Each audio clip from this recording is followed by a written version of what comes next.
Like the intro said, you know who's a freaking awesome loan officer? Today I've got Patrick Queally with us. Patrick Queally is by far one of the greatest freaking loan officers I've ever known in my life.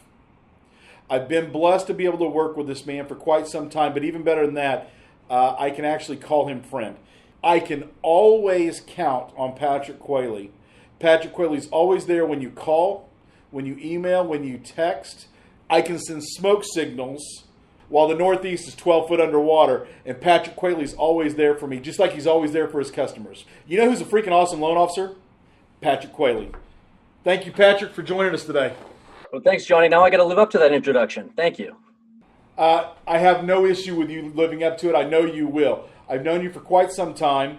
You're one of the greatest guys I've ever known in this business. You're one of the most diverse guys that I've ever known in this business. There are very few people that I've ever known that have the vast experience that you have in this business. One of my biggest complaints about our business that we're in is the guys that are in the mortgage business that don't even know the mortgage business. So I know for a fact you've been on at least both sides, the production side and the operations side. I do know that you're an underwriter still, that you have those qualifications, but you decide to be on the purchase side, you decide to be on the borrower's side, which is awesome for us, which is awesome for the community. But I do know that you're better than most of your peers, and that's one of the reasons why I think you're a freaking awesome loan officer.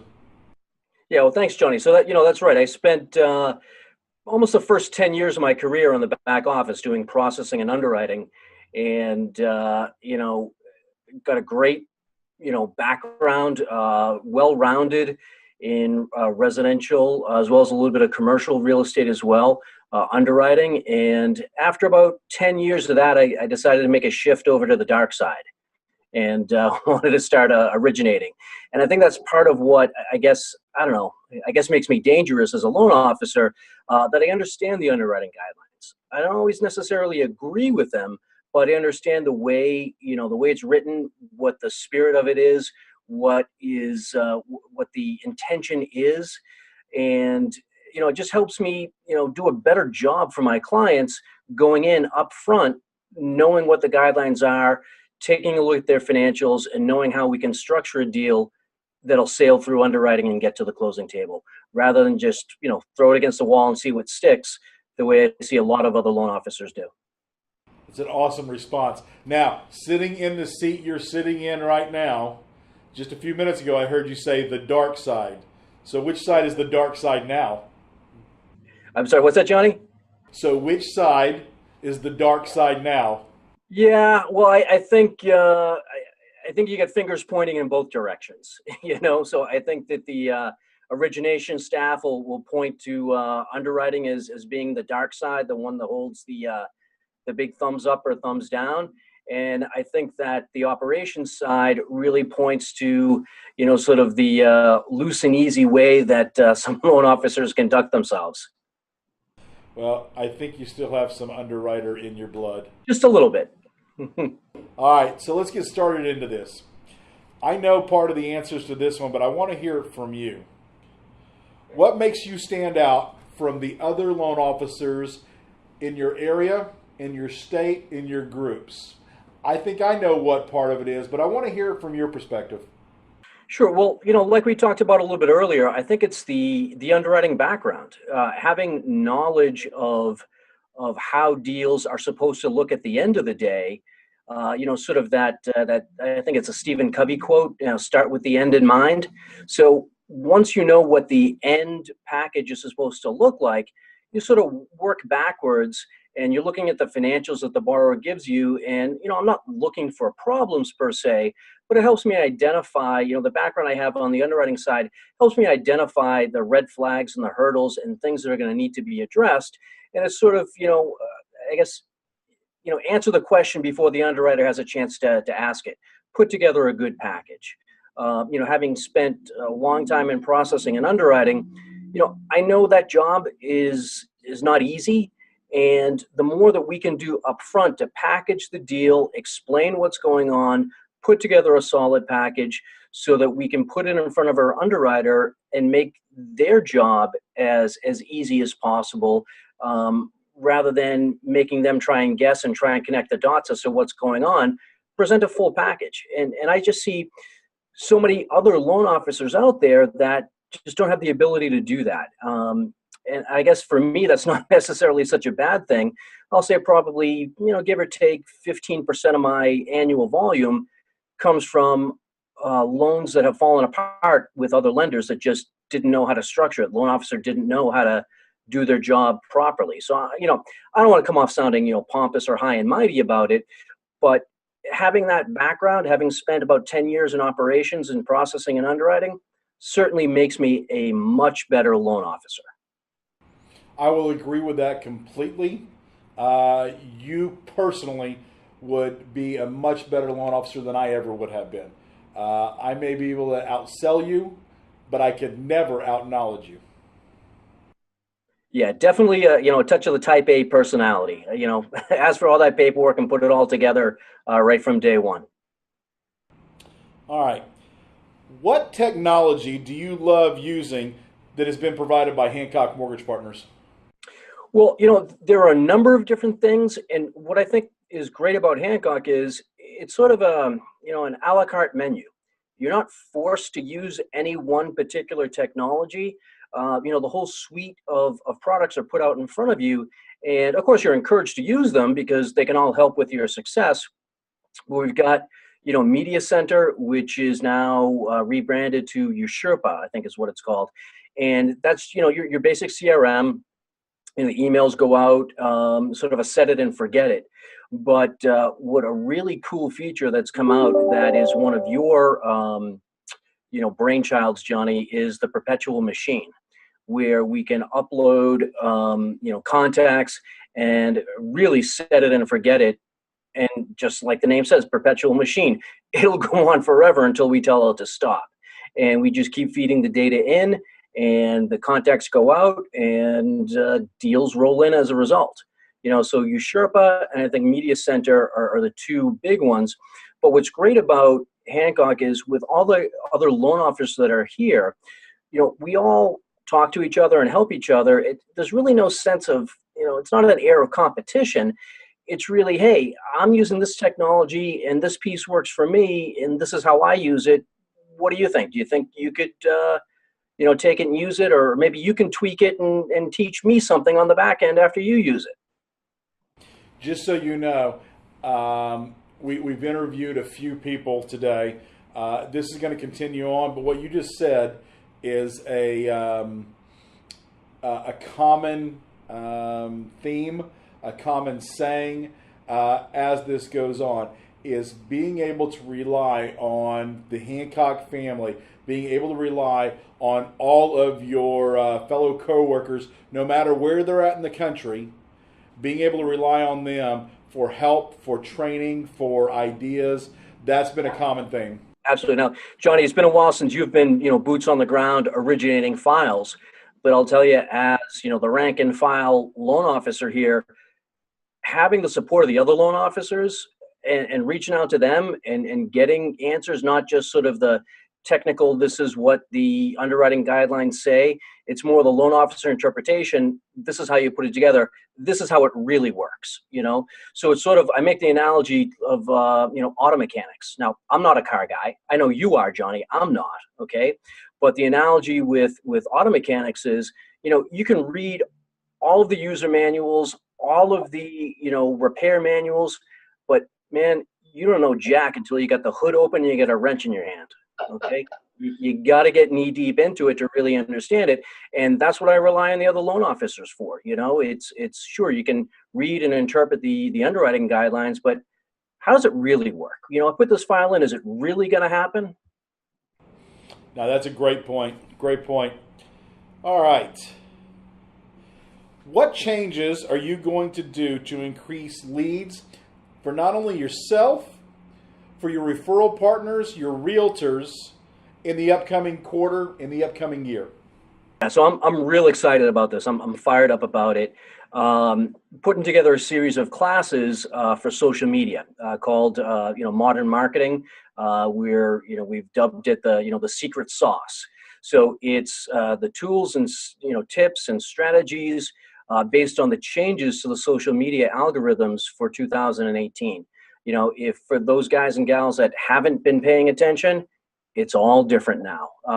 Some of the changes have been announced by Facebook, so people that are paying attention are clued in a little bit, but still maybe not have all the pieces of the puzzle put together as to how to use it to their advantage. So I'm fired up, have outlines of classes, starting to schedule them, going to get together, with, a group of real estate agents, anywhere, 15 to 20 agents in a room at a time is what I'm looking for. And, I know this stuff and I'm using it and it's generating leads, but I'm just one guy. There's only so much I can do on my own. There's only so many hours in the day. So if I can put together a group of other real estate agents and insurance agents as well, and closing attorneys. So I'm not just limiting the class just to the real estate agents. It's really all of my referral partners, okay? And showing them and teaching them how to use the new algorithms for social media and using that to generate leads. Well, it's sort of the reciprocity mindset there. If I'm helping them do that, and then they're taking that and then they're generating business, well, I'm just hopeful that they're going to look back and say, well, hey, Patrick showed me how to do this. I generated business from it. Patrick should get first shot at providing the financing for these new clients I found using the tools he showed me, how to use. Agree. This is one thing where you and I are exactly on the same page. I spend a tremendous amount of time, energy, effort, and money to learn what is in today's age. And it's something that's extremely important to me. I know it's extremely important to you. So I give you kudos on that for taking that out to the market, for bringing that to people who may not have the benefits that you and I do, of knowing where to go find this information. You let me know if you want me there. I'll be there for your kickoff class, and I'll help you train and teach anybody at any time. I know you will. That's why I'm waiting another, couple of weeks before I schedule it. I don't want your Texas mindset just to freeze when you get up here. Beyond, because I've seen the weather you guys are having, and I don't think I would make it out of Logan. Another snowstorm scheduled for later this week, pal. Jeez. Bring your shovel. So take off your operations hat, put on your loan officer hat. Okay. What do you love most about being a loan officer? It's going to sound corny. It's going to sound cheesy, but really, I enjoy working with first-time home buyers. It's such a, rewarding experience. See, I attend the vast majority of my closings, especially for first-time home buyers. And, at the closing, there's really nothing for me to do. I'm just there, more for moral support, if you will. But at the end of the transaction, after all the papers have been signed, seeing the keys get passed over to the buyers and they're holding the keys to their new home for the first time, that's just really cool. It's cool to be in the room to see that, and just the look of, relief and happiness and joy in their faces. That's cool. I enjoy doing that. I am with you 1,000% on that one. That's the whole reason I got into this business in 1994. I was a first-time home financer in 1994 and had a really bad experience. And that was one of the reasons why I got into this business, is because I thought others deserved better. Sure.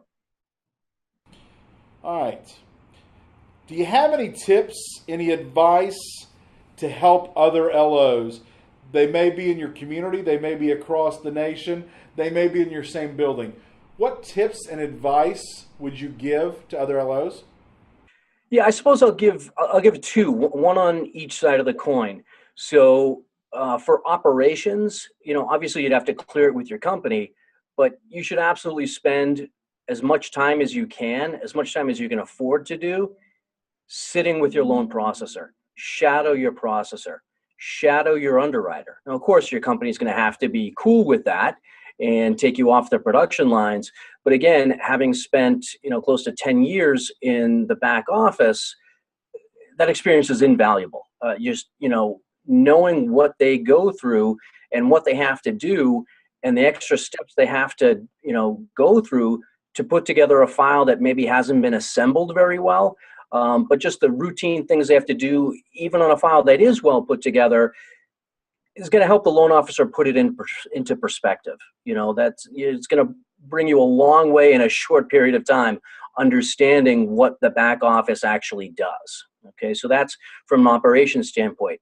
From a sales standpoint, something that I learned pretty early on in my career when I made the shift over from the back office to originating is build your database.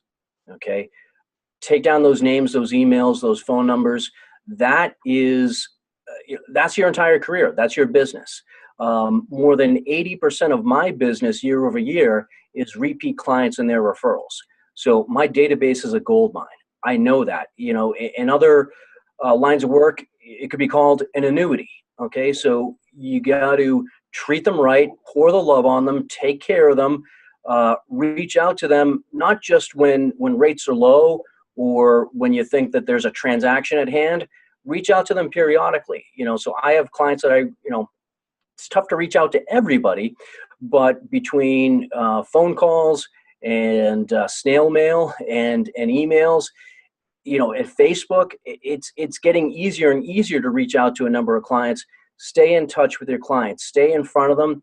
The phrase that I use is, I just want to rent a couple of brain cells. I just want to be there. Not everyone is always going to need to purchase a house. Not everyone's going to need to refinance all the time. But when that time does come up in their lives, you want to make sure you're renting a couple of brain cells. So when that need comes up, you're the first name that comes to mind. Agree. I want to add one piece to that, and I'd like to get your opinion on it. So in my opinion, you said to add your customers to your database. My opinion is everyone should be included in that database. Listing agents, sales agents, appraisers, title company, everybody should be in that database. What's your feelings? Oh, 100%. Everybody I come across, from the guy that cuts my hair to the guy that cuts my lawn to basically for the loan officer that maybe is just starting out and struggling to build a database. Maybe they haven't closed very many loans, so they don't think they have a database. Easiest way to get started, just take a look at your checkbook. Who are you writing checks out to?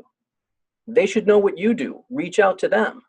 Okay, so you're right. It's the service providers that you work with in the business, but also outside of the business. Everybody should know what you do. Now, there's a fine line. You don't want to be, too pushy about it and, handing out your business cards, in the back pew in church, trying to be pushy about it during services. It's a balancing act, but at the same point, everybody should know what you do. You can't, you don't want to be a secret agent. You want everyone to know what you're up to. I agree. Approximately 70% of the people in this country are homeowners. You said the guy who cuts your hair, the guy who cuts your yard, whoever that is, everybody should know what you do. One of our biggest faults is not letting people know what we do. Mm-hmm. Exactly. All right. This one is extremely self-serving. This is not from me. This is actually from you guys in the field. So I want you to approach it that way. What do you love about working at Hancock Mortgage Partners? It sounds kind of counterintuitive, okay?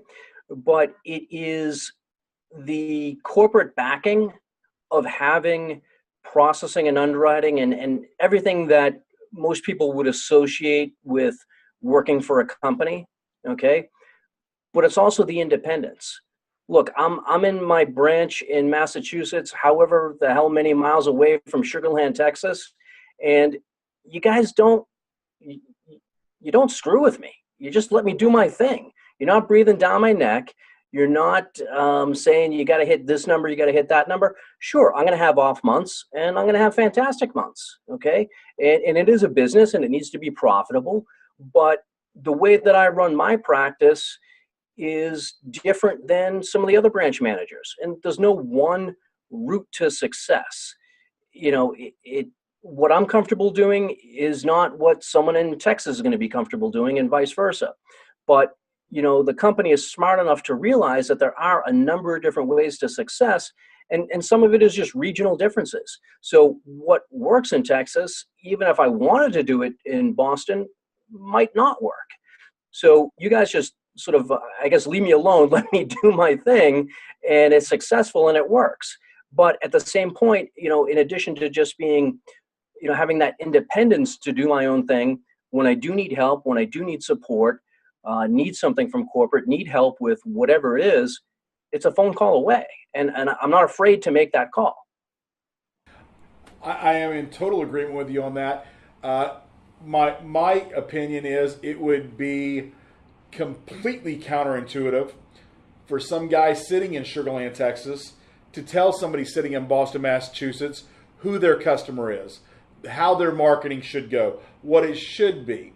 Even worse than that, in my opinion, and I don't know, we don't need to get off on this tangent, but there's a lot of companies that have what they call regionals. Yep. And even when you have a regional may be over an office that has 20 loan officers and also an office that has 2 loan officers. And you can't truly know what it's like to operate in there. And not only that, that regional may be covering all of New England.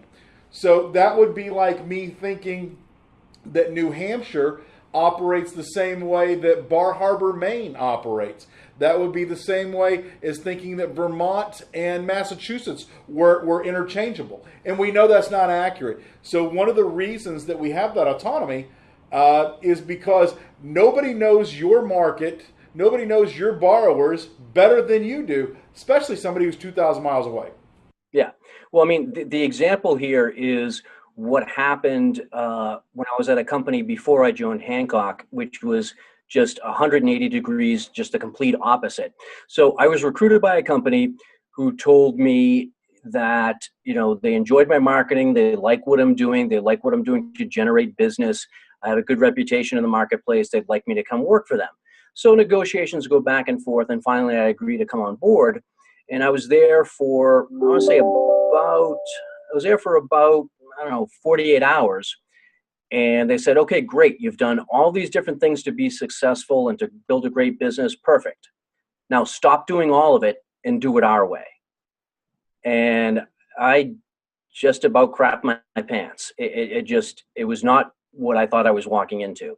So to the point, Hancock is the exact opposite. Okay, what are you doing to make you successful? What works in your marketplace? Great. Let's help you do more of it. That's the sense that I get from Hancock. That's the way it is. All right. What is one obstacle that you had to overcome as a loan officer? It may not come across this way, and you may not feel this way, Johnny, but, I started off in the business in the back office, processing and underwriting, the cubicle farm. Okay. I was not the typical outgoing, gregarious loan officer. So one of the things that I've worked hard to overcome, personally, is really just the sales aspect of it. Getting out in front of people, shaking hands, that old saying, the more hands you shake, the more money you make. So it's really just getting out in front of people and thinking of myself, really as a salesperson. And I still have a little bit of, trouble with that thought. Just the whole sales aspect of the business has never really been, I don't want to say my strong suit, or at least I don't feel it has been my strong suit. I'm more of, okay, well, let's put the paperwork together and let's try and figure out a way to get you to the finish line. More, I guess, a consult approach than a sales. Whereas many loan officers are, okay, well, don't worry about the details. We'll figure it out some way. I'm more of a details guy. Let's figure it out up front and make sure we can get you to the finish line before we start investing a lot of time and money and energy in something that may not work out. So I think really overcoming some of the, I guess, sales reluctance, I don't know if that's the right word, is something that I've struggled with in my career. And again, it's the double-edged sword. having come from the processing and underwriting background certainly gives me that experience to be confident. And that's really what I've built my confidence on, knowing the ins and outs of the underwriting guidelines and what can and can't be done. Well, that helps answer the question.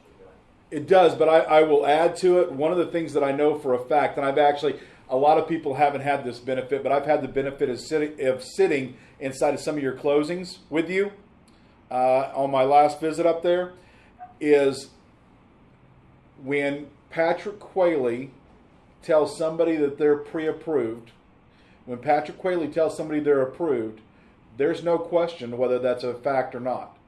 Patrick Queally takes care of his borrowers better than any of his competition in his area, in his state, than anyone else does, because he's got both sides of that spectrum. So no matter if Patrick Queally doesn't think that he has that sales ability, I trust Patrick Queally with my largest transaction every day of my life. Oh, thank you, Johnny. Yeah, I mean, you see so many, bogus pre-approval or pre-qualification letters that are taken just over the phone without reviewing any paperwork or even looking at a credit report. And I know that just sounds insane, but I see it in the marketplace all the time. My point is, I'm not putting my name on that pre-qual letter unless I firmly believe I can take it to the closing table. It doesn't help anyone to write a letter just for the sake of writing a letter. It just, do you want a letter, or do you want to know that we can actually perform? That's sort of the question.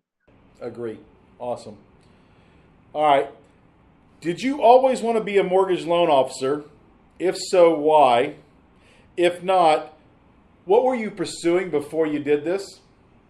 Oh yeah, sure. Growing up, all my friends wanted to be cops and firemen, and I said, no, I'm going to be, I'm going to be a mortgage broker. I want to go in the mortgage business. No, Johnny, like everybody else in the business, you just sort of fell into it.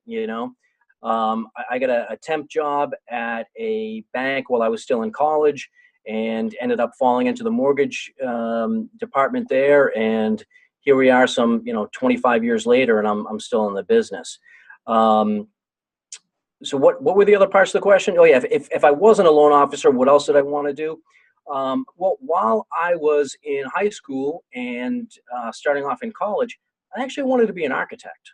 I liked looking at, I suppose being in mortgage business, somewhat related to, real estate and buildings. And I still, whenever I visit other cities, I'm interested in looking at the architecture in other parts of the country and other countries in the world.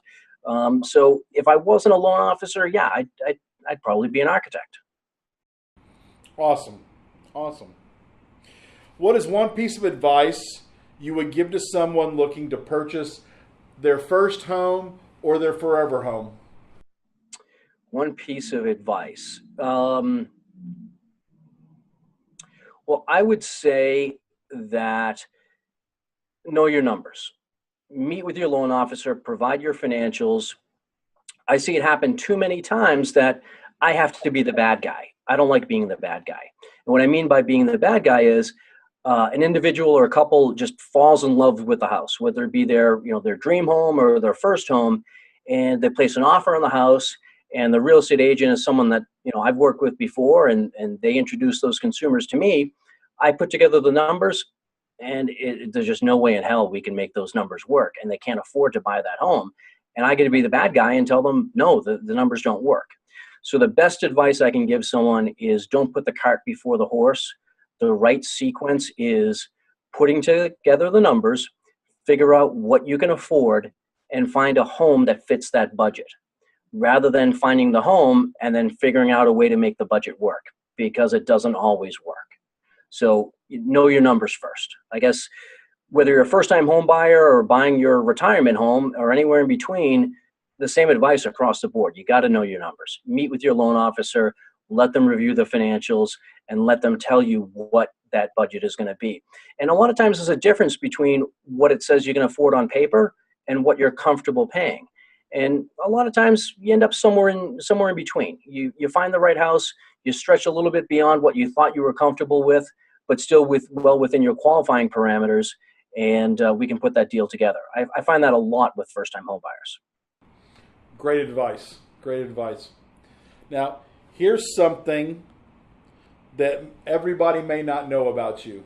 Uh-oh. So my understanding is, if I'm correct, is you have dual citizenship. Is that accurate? Yes. Okay.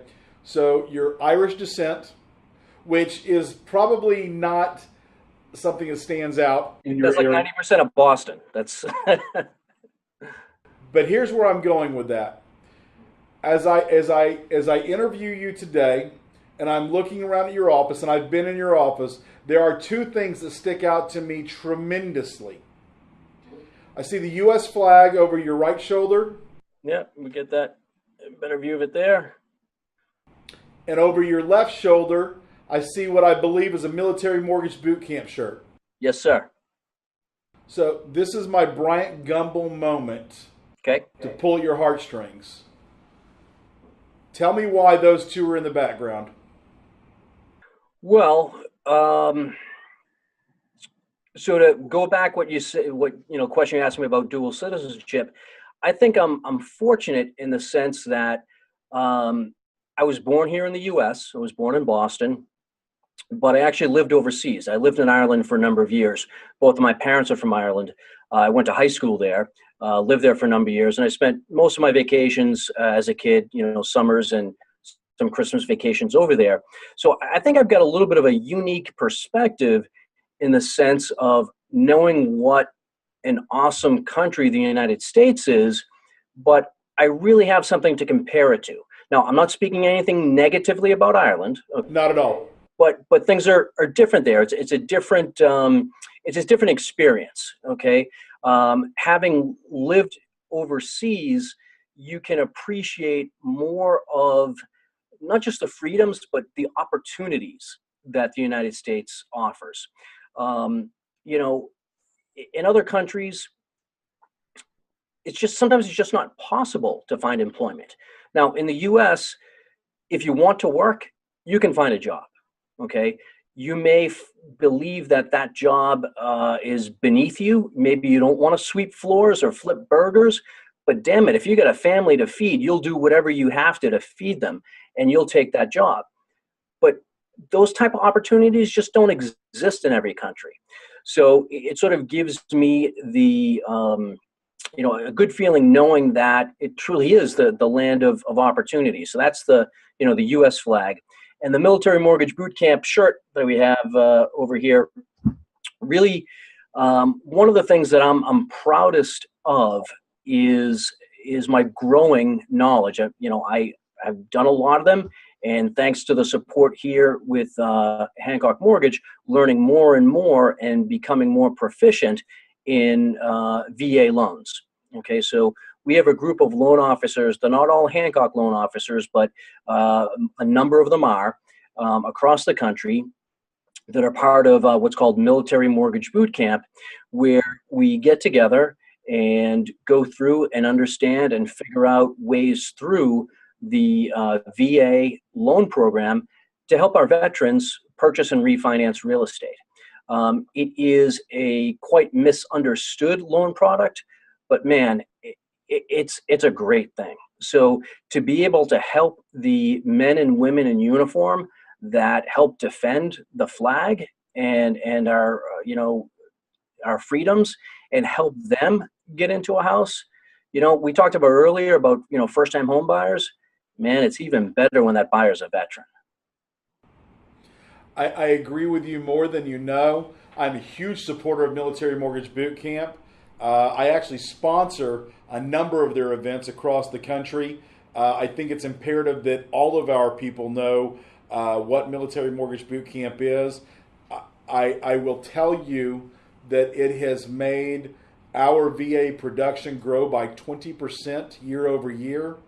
It is the best loan, not even arguably, it is the best loan product that there is in this nation as far as I'm concerned. And I am a huge believer that whoever earned that loan deserves that loan.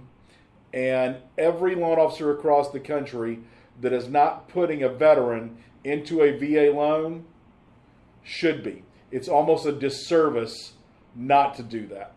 It's the standard question now on every first dialogue with a potential client. have you served in the military? Are you eligible for a VA loan? Did your spouse serve in the military? There are questions you can ask to figure out. And I guess a sad state of affairs that most of the professionals in the business just don't even ask that question. Agree completely. I was fixing to nail you on that one. Have you or your spouse served in the military? Yep, exactly. Hey, Patrick, I appreciate you taking your time today. This is the reason why I say Patrick Queally is an awesome loan officer. Matter of fact, he's a freaking awesome loan officer.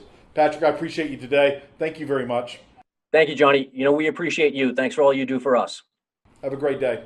You too.